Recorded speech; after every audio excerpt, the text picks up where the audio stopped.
Hello everyone, Kevin Stevenson here with GetMeTheGeek.com, and today we have another episode and we're going to talk about my home automation journey. So it's still IT technical stuff. I'm going to talk about how when I started doing some home automation to where I'm at today and the journey it took me on. So let's get started. I'm Kevin Stevenson with PhasedLogix. We're a managed IT services provider. If you'd like to hire us for projects, go ahead and check us out at GetMeTheGeek.com. If you find my videos valuable, go ahead and subscribe and like. If you'd like to support me directly, go ahead and buy me a coffee. First up, let me tell you what I started with. I started with SmartThings. And here it is.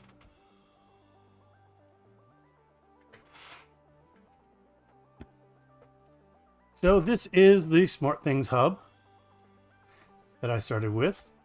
And this is, I think it's their second generation one. And I liked SmartThings in the beginning. Let me talk to you about SmartThings. So in the beginning, SmartThings was its own company, and then Samsung bought them out. I liked SmartThings because they were this plucky little company doing home automation for cheap and easy, and then you could do like Groovy to write your own scripts, and it was just really powerful and did a lot of wonderful things. And then Samsung bought them. Yes. And ever since then, they've slowly but surely declined in quality. And now they're going through another revision where they're taking you off the off of the SmartThings Classic app to the new app, and you're losing a lot of features, and they're getting rid of the Groovy and these custom device handlers and all this other stuff. So it's just gone way downhill. And so that makes me really sad. So it sucks. But I switched off of SmartThings for another provider, Wink. And let me just show you that. So this is the Wink hub. Looks like this. I switched off of this. I switched onto this because I was looking for something alternate for the family. Was easy. The Wink was supposedly easy to use and all that good stuff. And really, it is easy to use, or was easy to use. And set up. So I set up some family members with it, and then I bought a hub for myself because, you know, if I'm test driving this stuff and setting it up for the family, I kind of want to dog food it, and so I know what's going on. But I never really liked it. It wasn't as powerful as the SmartThings at the time. However, it did have some things that I did like. But that company, man, it also company is, you know, gone downhill. So let's talk about Wink problems. Well, Wink had an issue where, you know, they sold this hub, and I'm guessing they just didn't have a very good business model set up. And so as things moved on, Wink had production issues where you couldn't buy the hubs anywhere because they were out of stock all the time. And then there was all these rumors about laying off people. And then it just seemed like every time you turn around, the Google Assistant integration would stop working, and this and that and everything else, and it was slow. And man, I was just really frustrated. And then they popped up the biggest thing in the world. It's like, all right, now everybody's going to lose their functionality unless you pay for a subscription. Well, that's a tough pill to swallow. And so, you know, what do? You pay this, I forget what it was, like $5 or $6 a month to get the same functionality you had last week with no subscription. Well, and to boot, the company laid off a bunch of people. They're having problems. You know, even if you did pay for the subscription, is the company going to be around in a month or 2 or 3 or next year? If I had to guess, no, I think that company's dead. You know, maybe they'll survive, maybe they won't. I don't know. But I know I jumped ship. So I was looking for an alternative. And, one of the things that I had a problem with SmartThings and with Wink is that it just seemed like commands took a long time because they got to go up to the cloud and come back to your device. When you're using your phone, it goes up to the cloud, it talks to the servers, comes down, your device moves, does its action. Why is this not just local to begin with? And then like you're talking like Wink and we're running out of money and all this stuff, and because they're having troubles paying their cloud bills, I'm assuming some of this stuff.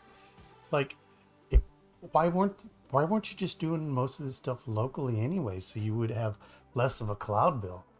So it seems like a no-brainer for these companies to do stuff locally, but what do I know? So I have been looking for a long time. It's like, what am I going to do? So when Wink with the hell in a handbag, I switched back to SmartThings for about a couple weeks. That's when I discovered all the changes that SmartThings had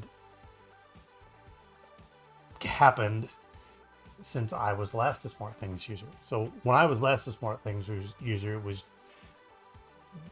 I was part of them before Samsung bought them, and then I was still using it for a while after Samsung bought it, and it's been a couple of years. And so now I go back in there, and then they want you to use this other app, which sucks comparatively. Like, just totally sucks. It's like zero functionality compared to the old app. Things that were easy to do in the old app were like impossible to do in the new app, and it just overall just sucked. And this is a big downer episode, but let me tell you, I'm getting to a point here. I was very disappointed in what I seen when I came back to the SmartThings platform. So much so that I went ahead and I installed the old version of the app, which you still could, to SmartThings Classic, just so I could set things up the way I wanted them, and then that would import into the new app, which was bonkers. and the reason why it's bonkers is like, okay, I get it. You want to transition over to this new app, but then this is October, coming up on October, and I think October is that Samsung's putting out this transition period. So you have to be switched over to the new app by October, whatever. And I think that's what it is. You'll look up the date or whatever. But it which at this point in time, is a month away. And so I'm like, okay, the classic app is going to work for a month, and then I got to switch over to this other junk app, which has a lot less functionality. It's like, oh man, I am so disappointed in this ecosystem now. But I don't want to not have some of these things, because let me tell you, I enjoy having the smart lock on my house, which when you close the door, there's a sensor, and then after like 15 minutes, it goes ahead and locks it back, or being able to say, hey G, turn on family room lights, or whatever it happens to be. And so I like those automations, and an open door, closed door sensors and things like that. And yeah, so you can do some of these things you can do with Wi-Fi now, but it's, do I go hubless? Do I get rid of like these Zigbee lights that I have and some of these things, and put in Wi-Fi lights and go hubless so that I don't have to deal with stupid hub manufacturer going out of business. So it's like, man, what do you do? And so I pondered this for a while, and I've been looking around, and I kind of keep my eyes on this stuff. And by the way, here's an excellent podcast that I listen to. It's Stacy on IoT. So that is a great podcast. If you're interested in this stuff, go check out that podcast weekly. Totally awesome. And so they review stuff on that podcast, and they go through things, Hubitat, Home Assistant, and all of these things. And so what I'm looking for is to take control back. I'm a techie person. I like the nuances. I like to be able to tinker with stuff. I like being in control of these things, and I don't like the limitations that Wink and SmartThings, especially that put in you now. Wink was just less sophisticated in the beginning than the old SmartThings, and then when I moved back to the new SmartThings, it was even dumber than Wink. It's like, wow, we've taken a big step backwards. And all I want to do is some basic stuff, what I think is basic stuff. And yeah, so I'm enthusiastic about this stuff. So what did I do? Well, I found a new product that I think works. Hubitat. So let me just pop this over here. It's this little bitty bugger. Let me just, here it is compared to the SmartThings. And here it is compared to the Wink. So USB connector, Ethernet, boom. It's got Z-Wave, it's got Zigbee, it's got everything I want. So I've known about this product for a little while, and you might be like, well, why didn't you just jump on that? Well, here's the thing. Prior to this model, which is the C7, it didn't, you had to plug in a Z-Wave dongle, and you had this big dongle sticking out the top of it, and then, it didn't have a mobile app. So it's like, well, okay, I can't be outside of my house and unlock my door because the mobile doesn't work. So there were some downsides that they've fixed. And one of the, and speaking of upshots to this, is that everything is done locally. So when you hit the button in the app or the website to turn on a light, that communication happens locally. So you are talking to the web interface of this, and then it directly sends out the signal. So you don't have to go up to the cloud and back down in order for this to work. And so if your internet's out and you can still get to the web page and on this, then you can still control your stuff. Now that's not for everybody, because first of all, you're going to want to set a static IP address for this so that it's the same. That way you can get access to it. Yeah, so there's some problems there, but they really overcome most of these. So now there's an Android and iOS app. It works remotely, so it goes out in the cloud. So what happens is you install the app, you get it all connected, you register your hub, and when you're outside on the internet, outside of your home network, it's going to say switching to cloud dashboard. And so it'll go through the cloud dashboard to get to your device and then send the commands when you're outside, out and about, and you need to unlock your door because your friend is coming over to water your cat. But when you're local, it just works locally. And it hooks up to Google for Assistant and Amazon. And so you don't lose any functionality that way.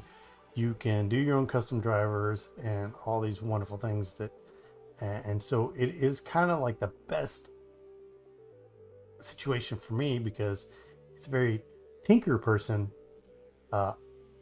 friendly, but it's not overly difficult that your average kind of tech enthusiast person, the person that's going to want to do DIY home automation, is going to be afraid of and be able to handle. So honestly, most people I think can handle this with a little bit of a little bit of effort. Now, getting routines and the automation set up, takes a little bit of thought. So like it is an enthusiastic product. So if you just want to set up something very simple and set it and forget it, and you're not interested in home automation, all that stuff, then this really isn't the product for you. What you want is this guy, or maybe even a Hughes hub or something like that. So that being said, I am going to hook this guy back up and show you my system. Okay, here we go. So here is my Hubitat. And so first of all, we're just going to do a quick tour of some of these things here. You have dashboards, apps, documentation, location mode, settings, devices, discovers, things like that. So you can go here to the apps real quick. And here's a couple things that I have done on mine. Let me just make this a little bit bigger for everyone. All right. So I have button controllers, I have Google Home, the dashboard app, lock code manager app, rules machine, and simple rules.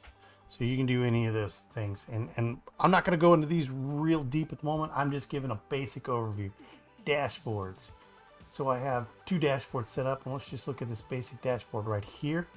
And you will see that I have an open close center, my quick set lock. And so what this is on my entryway, I have this sensor, and then I have this lock. And what happens is when you go out that door and that sensor locks, you see that this contact sensor closes, it waits, it sees that event, it waits a little bit, and it says, oh, is the front door unlocked? And if the answer to that is yes, it locks it back, and so I don't have to worry about that. And then you have lights. So we got mom's light, dad's light, right light, left light. You can just turning them on as simple as just clicking that right there. You can adjust the levels, and they happen pretty quick. I know you can't see this on the other end, but and so that's how it is. You can set use tiles up in different form factors that you want. So and so that's how easy it is. There's an Android app. I use Android, so there's the mobile app that you install that basically gives you access to these dashboards. So if you click on that item, and you can click on that on your mobile app or on this dashboard and do things like that. Also, like I said, since they're hooked up into my Google Assistant, I can go into my Google and say, hey G, turn on right light, and it will turn on that light. And this all happen, the actions that I'm doing in this dashboard all happens locally, because you can see that this is a local IP address on my machine, and it just talks directly. And so that is the basics of Hubitat. I can go into other things here. Here's the thing. I'm enthusiastic about this. I love to go into more about these things. And so if you want to hear more about Hubitat and how I connect devices and some of the other little things that I have, I only have a few of my items on here because I just recently switched over to Hubitat. But I've got motion sensors and temperature sensors and all these things like that. So if you want to hear more about this stuff, go ahead and hit the like on this video. Maybe comment what you're interested in seeing me done about routines and how to do stuff. If I can come up with some of these things, I will try to figure out how to do them. We'll go ins and outs, more in depth on like how I set up my open close automation, and if there's other automations. Christmas is coming up soon here, so well, Christmas is coming up soon everywhere, I guess. But anyway, so I'm going to get some lights. Maybe I can turn off and on based dusk to dawn. presence sensors and things like that that I'm interested in playing around with. So if you're interested and you want to see more of this stuff, just let me know in the comments and just say, yo, I like this stuff. Let's see more of it. If you don't like it, let me know that too. If you want me to stick more in line with just my straight up Proxmox FreeNAS, more kind of hardcore IT stuff, let me know that too. But anyway, so that is this video and an introduction to what I am doing in my home automation. Yeah, thanks for joining me. See you next time. I'm Kevin Stevenson. Get me the geek.